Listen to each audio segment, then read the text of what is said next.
My name is Robert. Robert Hamilton. My house is on a quiet street near Chicago's Oak Park. A white two-story wooden house. A huge oak tree is in front. We bought this house 35 years ago. We were young then, with dreams in our eyes. We worked hard, saved up our money, and paid off the mortgage on this house.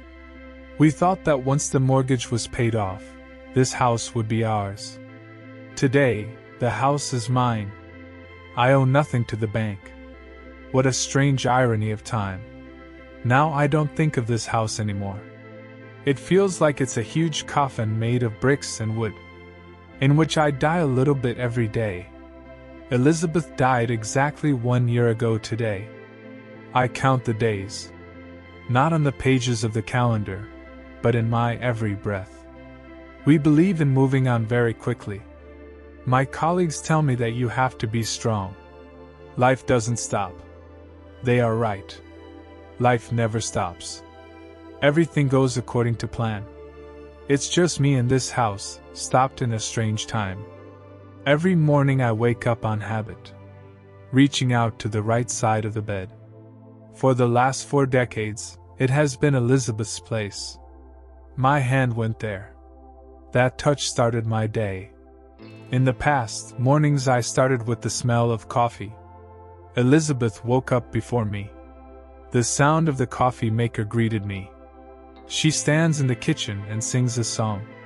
Whenever she saw me, she smiled and said, "Good morning, sleepyhead." She loves to drink coffee. Now I make my own coffee. When I sit at the kitchen table with the mug, the high chair on the other side of the table is empty.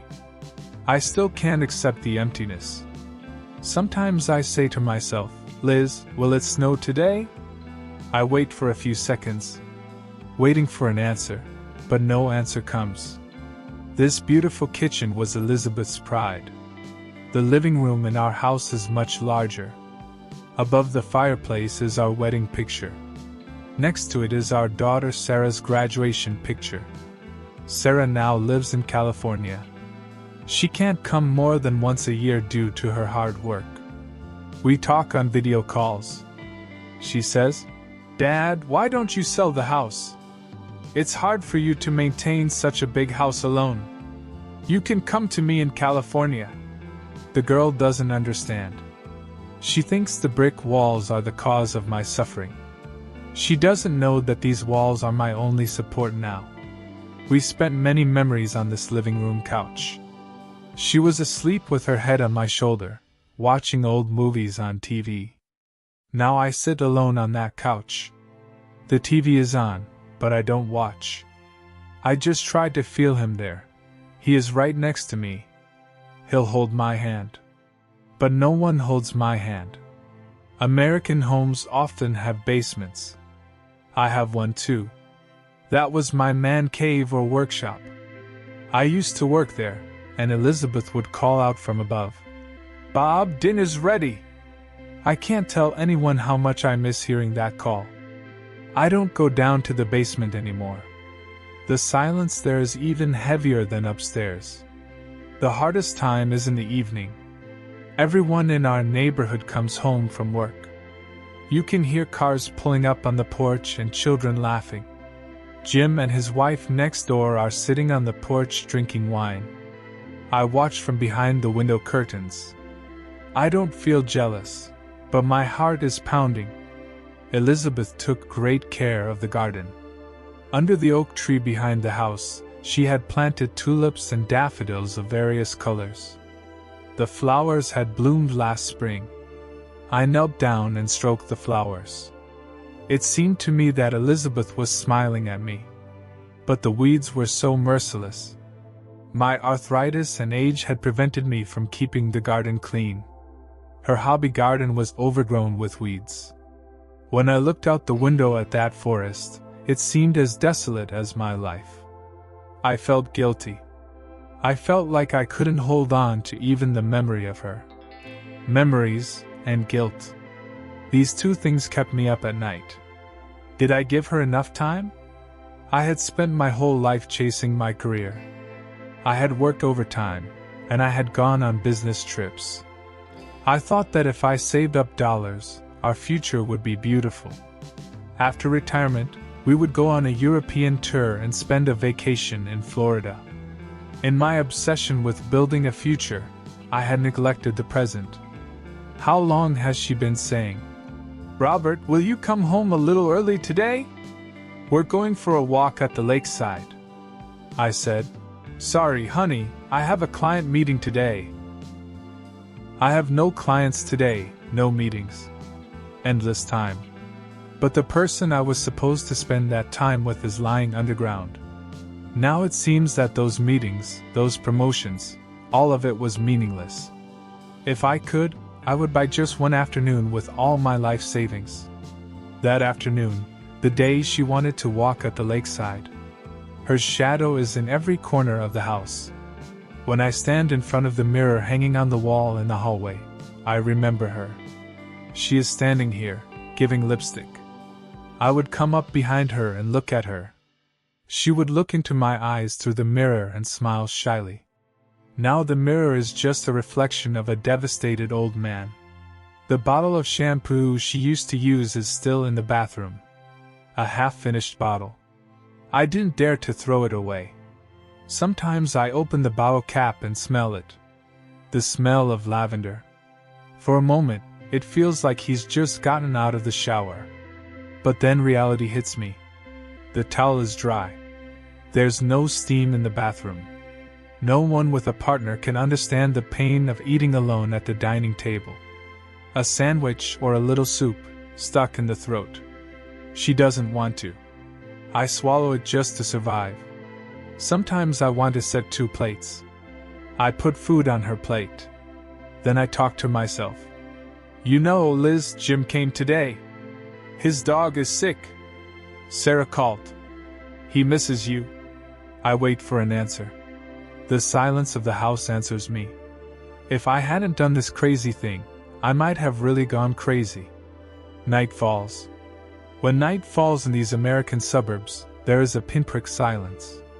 I go to bed. I don't turn off the bedside lamp. Elizabeth was afraid of the dark. I keep the light on even after she leaves. What if she comes? What if she sees the darkness and goes back?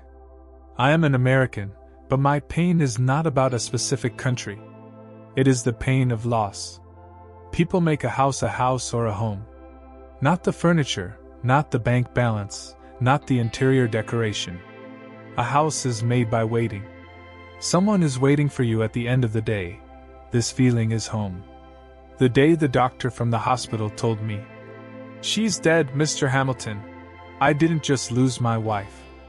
I lost my home. I returned to this address, opened the door with my key, but when I entered I realized, this is no longer my home. It's just a property. A real estate.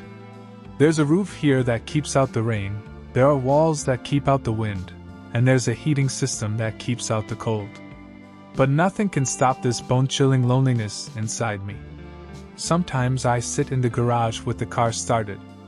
There's nowhere to go. I just feel like escaping these 4 walls. But where to go? Wherever I go, these memories will follow me. Winter is coming. The winter in Chicago is brutal. It's starting to snow outside the window. The world is covered in white snow. Before, the 2 of us used to sit in front of the fireplace and drink hot chocolate. She would sit there in my old sweater curled up. I would cut her hair. The red glow of the fire would fall on her face. How wonderful she looked. Now the fire burns, but it doesn't warm me. The heat of the fire burns the skin, but it can't melt the ice in my heart. I'm old. My body doesn't move as well as it used to. Maybe soon I'll have to leave too. Sometimes I wonder what will happen to this house if I leave. Maybe Sarah will sell it. A new couple will come. They will redecorate, change the color of the walls, and make new memories.